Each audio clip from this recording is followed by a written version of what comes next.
नमस्कार, स्वागत करती हूं आप सभी का भारत 24 पर। मैं हूं आपके साथ पूर्णिमा मिश्रा।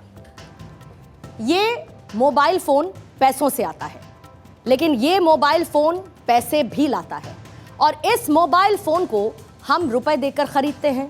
ये हमें सर्विसेज देता है, जैसे कि किसी से बात करनी हो या फिर मैसेज करना हो।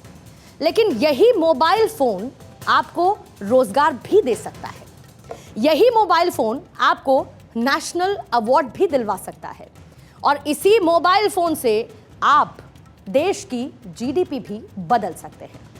इसी मोबाइल फोन के जरिए आप प्रधानमंत्री से भी मिल सकते हैं और इसी मोबाइल फोन के जरिए आप किसी बड़े ब्रांड के एम्बेसडर भी बन सकते हैं। इन शॉर्ट, इस मोबाइल फोन के जरिए आप दुनिया मुट्ठी में कर सकते हैं। दुनिया के बड़े बड़े अर्थशास्त्री कहते हैं, There is only 3,000 days until India takes over the world.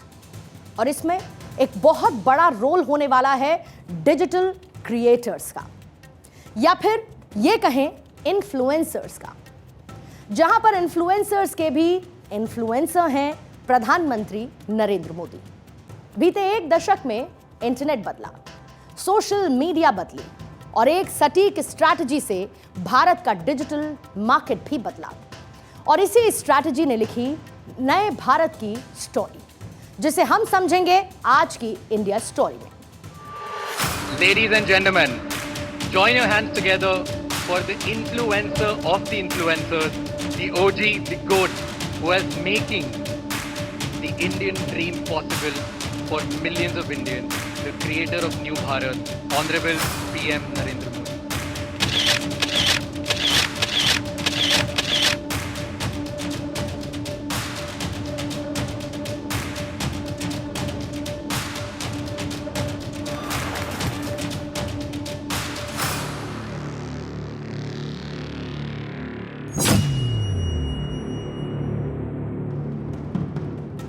बीते एक दशक में भारत में टैलेंट का मोनेटाइजेशन देखने को मिला है।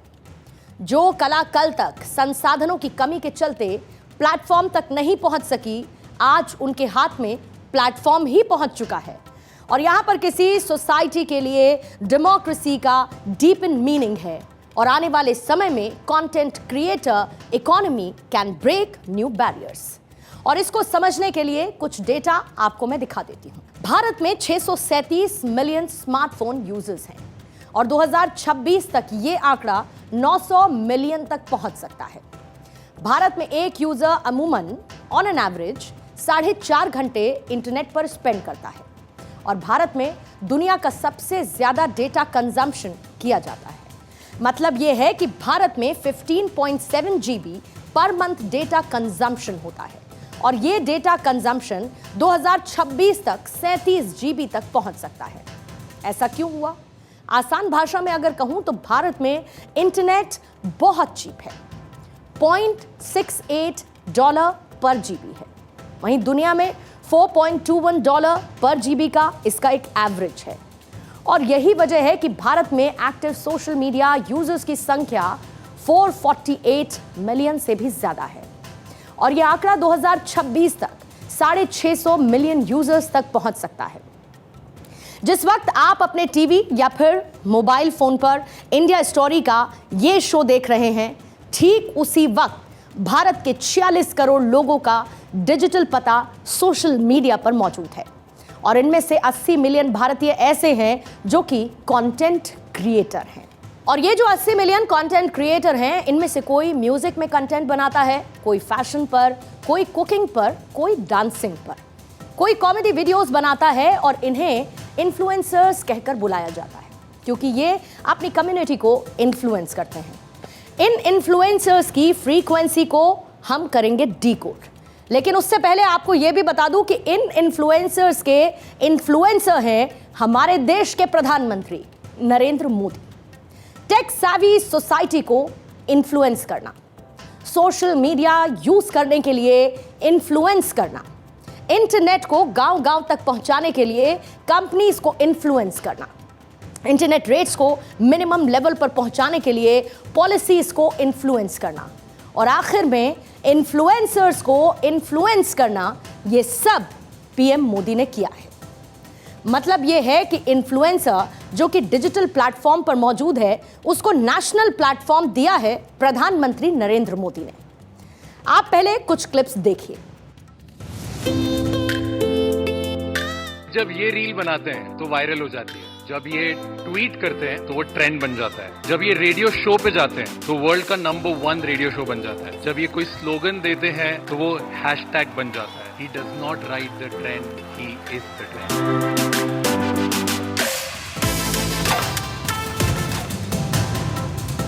बीते 8 मार्च को विमेंस डे के मौके पर प्रधानमंत्री मोदी ने नेशनल क्रिएटर्स अवार्ड का आयोजन किया, जहां पर डिजिटल क्रिएटर्स को सम्मानित किया गया। इस कार्यक्रम में सम्मानित होने वाली 2 खास मेहमान हमारे साथ जानवी सिंह और इसके साथ ही लोक गायिका मैथिली ठाकुर इस वक्त हमें एक्सक्लूसिव इंडिया स्टोरी के इस एडिशन में ज्वाइन इन कर चुकी हैं। आप दोनों का बहुत बहुत स्वागत करती हूं इंडिया स्टोरी में। भारत की इकोनॉमिक ग्रोथ में उस टेक्सटाइल का इन्वॉल्वमेंट बहुत ज्यादा है। सांस्कृतिक परिधान, साड़ियाँ, फैशन के एरिया में आप जिस तरीके से एक्सपर्टीज हैं, टेक्सटाइल आपका काम और प्रधानमंत्री मोदी का भी दोनों जब जुड़ गए तो ये जो कॉकटेल है, ये जो डबल कॉम्बिनेशन है, ये कितना सुपर बोनांजा लगा आपको? मुझे लगता है बहुत बड़ी अपॉर्चुनिटी रही है मेरे लिए, जब प्रधानमंत्री खुद उस टेक्सटाइल को प्रमोट कर रहे हैं और फिर आपको भी उस क्षेत्र में सम्मानित किया गया। तो मुझे लगता है जो साड़ी का एक साहित्य में एक सीरीज रन कर रही हूँ, जहाँ मैं भारत के अलग अलग स्टेट से साड़ियों के बारे में बता रही हूँ, तो उसको भी एक लेवल अप एक बूस्ट मिलेगा। 26 जनवरी याद है परेड में जब एक तरफ साड़ियाँ और अलग अलग राज्यों से आई हुई उनकी बाकायदा प्रदर्शनी लगी थी, वो बहुत बड़ा मैसेज था। और मुझे लगता है और साड़ियों को भी बढ़ावा मिलेगा इससे, टेक्सटाइल को तो मिलेगा ही। और क्योंकि आजकल देखिए आप लोग साड़ी जल्दी पहनते नहीं है, खास करके हमारा युवा, उनको लगता है तो बड़ा कठिन है ना, और इसमें हमारी हम कूल नहीं दिखेंगे, हम सुंदर नहीं दिखेंगे। वो इसलिए क्योंकि आपने एक्सप्लोर नहीं किया है कि हमारे अपने भारत की सुंदरता क्या है, विरासत क्या है। और जब आप साड़ी ड्रेप करते हैं तो फिर सिर्फ एक साड़ी नहीं है, वो आपके कल्चर है, वो आपकी रूट्स है। तो मुझे लगता है वो किसी भी व्यक्ति को नहीं भूलना चाहिए, आप कितने भी मॉडर्न क्यों ना हो जाएं। और इसी से रिलेटेड मैथिली मैं आपसे भी कनेक्ट कर सकती हूँ, क्योंकि आपकी उम्र बहुत छोटी है, हालांकि आप धीमे धीमे जैसे आप अपने क्षेत्र में आगे बढ़ रही हैं, definitely you are also growing, लेकिन मैंने हमेशा देखा है कि आप हमेशा साड़ियाँ पहनती हैं and you look really pretty in that. आप बहुत ब्यूटीफुल लगती हैं। लेकिन अब मुझे ये बताइए कि आगे क्या आपको लगता है कि इस अवार्ड सेरेमनी के बाद, जब ऑलरेडी आप बहुत प्रचलित हैं, आपको लोग जानते हैं, लेकिन प्रधानमंत्री मोदी से अवार्ड मिलना, कुछ तो सोचा होगा कि आने वाले 5 सालों में भारत की ग्रोथ स्टोरी में, भारत की इंडिया स्टोरी में मैं अपना योगदान कैसे दूंगी? अभी जैसे हर जगह कंपटीशन इतना बढ़ता जा रहा है, आप जो आइडिया सोचते हैं ऑलरेडी लोग उस पे काम करके छोड़ चुके हैं, 100%। ऐसा भी होता है। तो अभी हम लोग जो है ये एक ऐसे लेवल पे प्रधानमंत्री जी ने इस चीज को ला दिया है कि अब हमारे पास ऐसा लग रहा है कि बस ढूंढना, आइडियाज ढूंढने, अभी तो बहुत कुछ है जो करना है, अभी तो बस शुरुआत है। तो जो चीजें छिपी हुई थी वो हर चीजों को पे से पर्दा उठा दिया हो, जैसे प्रधानमंत्री जी ने, कि अभी तो ये भी देखो, वो भी देखो। और मन करता है कि बस सुबह से रात तक मैं रोज चीजों को समझने में, पढ़ने में, ये सब में बिता दूं, और क्या क्या हो रहा है हमारे भारत में। जैसे कि हमारे जो हमारे जनरेशन के लोग हैं, कई लोगों को ये नहीं मालूम है कि अगर बनारस की साड़ी तो वैसे बहुत ही पॉपुलर है, लेकिन बिहार में क्या, कहाँ की, कौन से जिले की साड़ी बहुत प्रचलित है।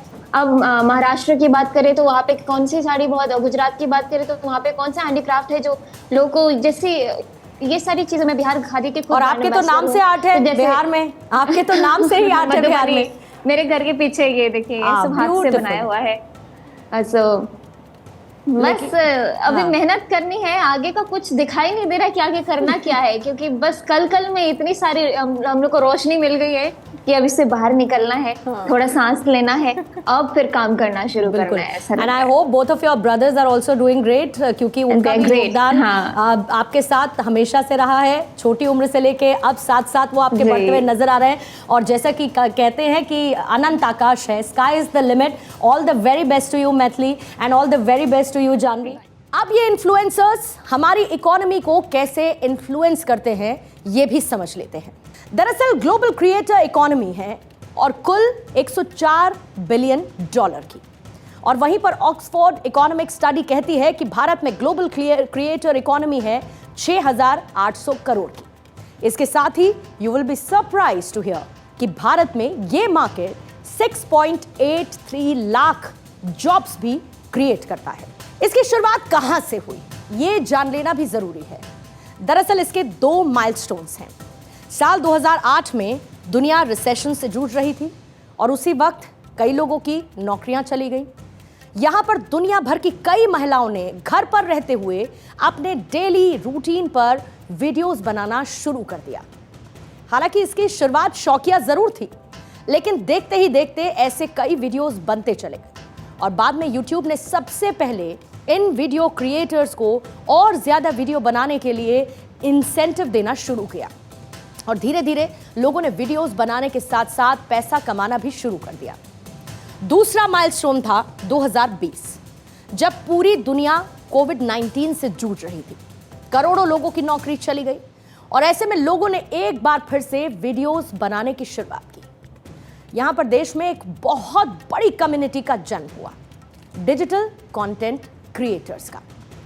ऐसे में एक सवाल यह हो सकता है कि 2020 के बाद कंटेंट मेकिंग में इतना बड़ा बूम आखिर क्यों आया?